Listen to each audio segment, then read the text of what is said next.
Hello degenerates of the internet, my name is Hazza and today I'm going to be reviewing the Legacy Evolution Generation Select, whatever it is, Matnificus. The most confusing thing about him is he comes in this Generation Select style box, but it says Legacy Evolution on it.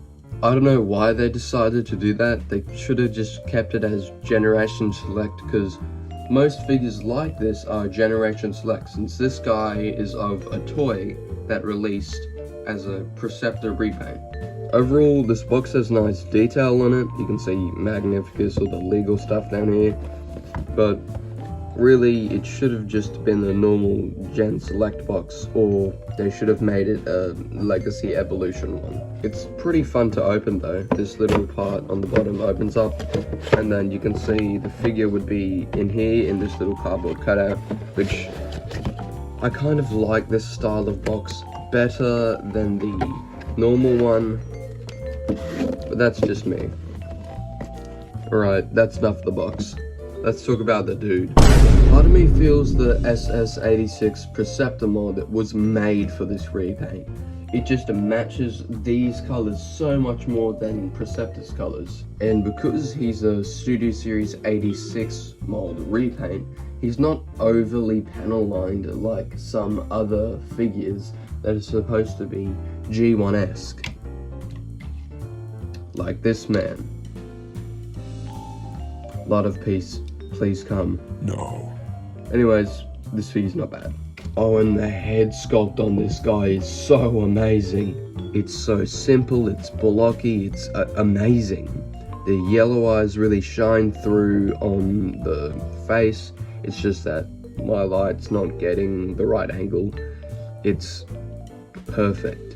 And this guy's pretty clean for a triple changer. The only parts of kibble on him are the treads on his legs and the void at the back of his back. They could have added a panel that folds up. Guess not, Hasbro. He's $40, just give him a panel. Where's my goddamn panels, Hasbro? I'm tired of these gaping holes, Hasbro. Anyways, temper tantrum aside, most of this figure is unpainted, which really limits paint chipping. The only part of paint on this guy is at the chest, the logo, and at his head, and these little bits around the figure. And they molded the chest in clear plastic. They really should have molded it in white. I really hope this holds up over time. And on camera, this white looks heaps yellow, but really it's like a silver white, so it kind of makes the yellow light of my ceiling fan make this guy look more yellow.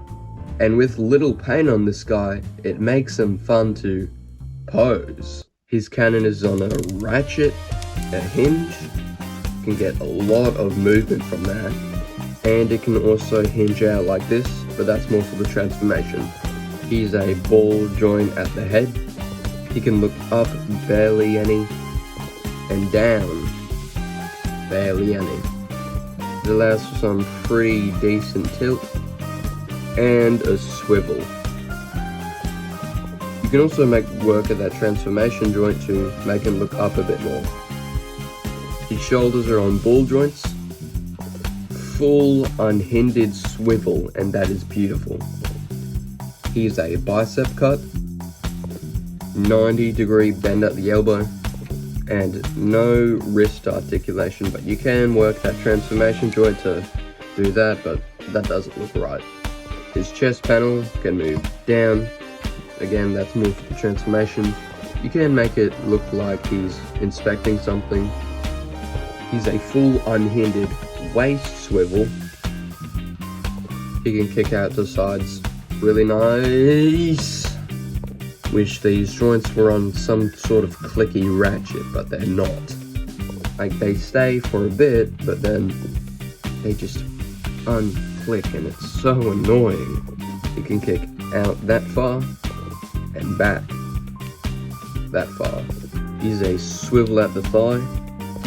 This joint that allows him to get into some poses like this. Fancy.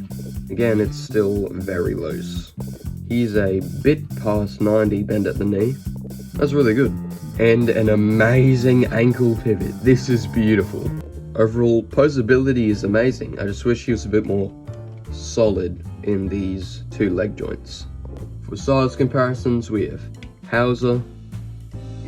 Oh my days!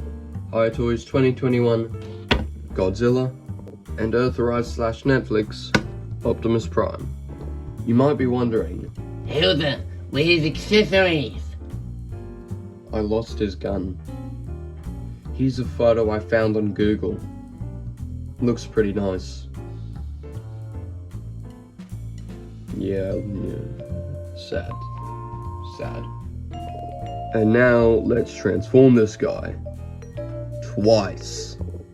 He's a triple changer, so you'd expect, oh yeah, he's going to be pretty complex. It's going to be hard to get him into 3 different alt modes.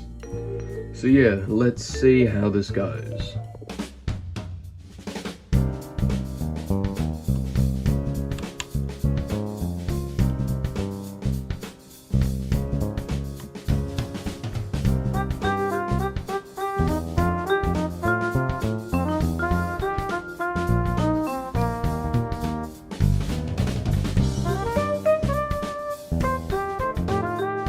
Same time you flip this out, you want to flip this out so they tap in. Like that.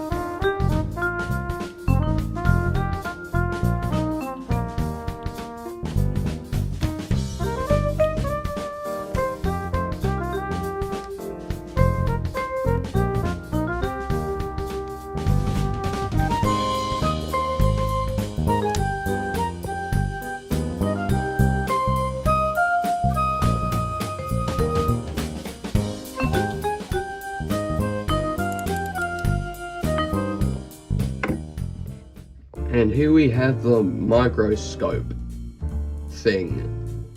I mean, it's not the worst, it just kinda looks like folded up Magnificus. At least you can kind of make it look like a Decepticon's looking through the barrel. But this kinda looks cursed. So let's leave him out of this. Well, we should look at posability for this mode. So we use a ratchet joint here. About it. Size comparisons for him. Moving on to size comparisons, we have Hauser, Hi Toys 2021, Godzilla, get on frame, and Earthrise / Netflix, Optimus Prime. Overall, this mode's pretty decent, but let's get into the better mode. I'm gonna leave it in this mode because it's easier to transform him like this.